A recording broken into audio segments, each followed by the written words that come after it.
This is now Tropical Storm Nicole. Thankfully, it hit tropical storm status just as or just after it hit landfall. Still kind of dark out here, can't see a whole lot.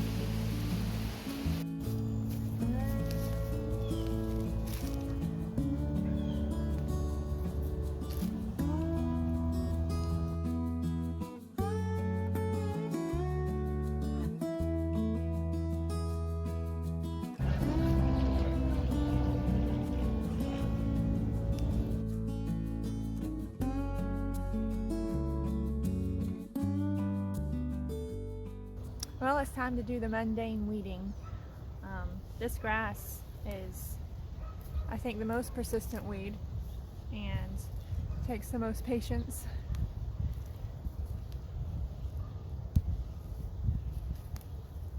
It's really cool though because it looks like the cauliflower's coming up. Let's see if I can get that. Yep, I don't see any in this hole yet, or in that hole, but I do in that hole. I'm gonna try to get all of this grass out of here so it doesn't take over.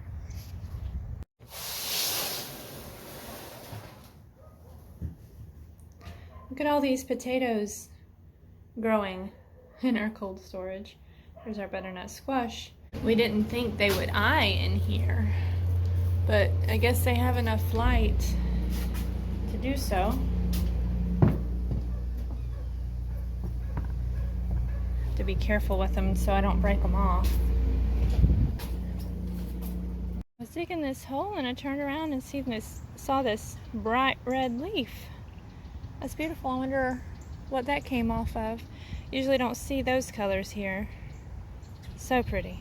So the way that I'm planting these is I'm going to go ahead and dig a hole here. The depth of the growth there, the eye bud. Now my goal is to plant it to where it's deep enough to where that bud is just about to peek through the ground. Let's see if that's deep enough. I don't think it's wide enough. It's kind of a large potato. And because these are already growing, I'm not worrying about cutting them apart like you normally would, because then I'd have to let them cure.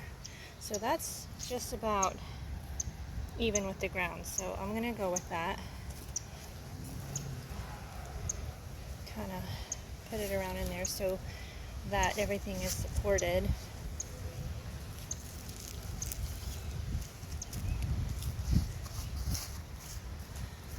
And it's been raining lately, so the ground is nice and moist. So that growth is just under the surface. And that's how I'm planting all of them down the row. It has been 11 days since I began my kombucha making, and now I'm going to taste test it and see if I like the strength of it. I put a coffee filter over this with a rubber band so that it could breathe. Ooh. Looks like it's got some mold floaties. I don't know if that's normal or not.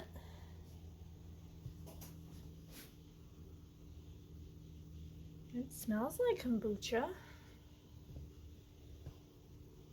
Okay, it is the next day. I had to do a little bit of collaboration with my friend about what I saw in the top of this jar because this is my first time making kombucha.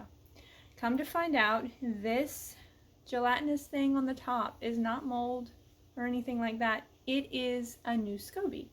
So along with the SCOBY that she gave me to start the kombucha, as this has set for about 11 days, it has formed another SCOBY at the top. So this is a SCOBY that I can give to another friend so that they can start their own kombucha.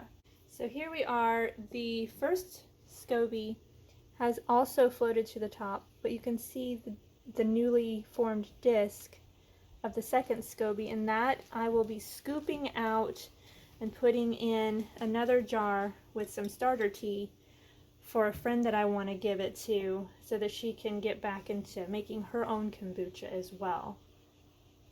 So my understanding is that you shouldn't touch metal to the SCOBY. I am just going to see if I can separate this. Yay! See, it's kind of disc shaped, so I'm just gonna lay it in there, and then I'm going to see if I can pour some of this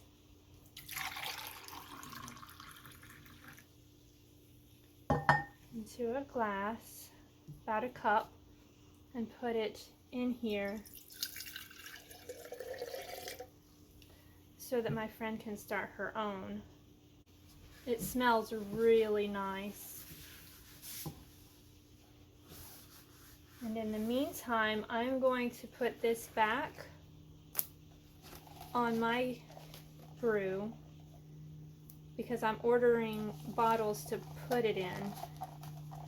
But this should be fine to sit until I get those, and it'll just keep getting stronger.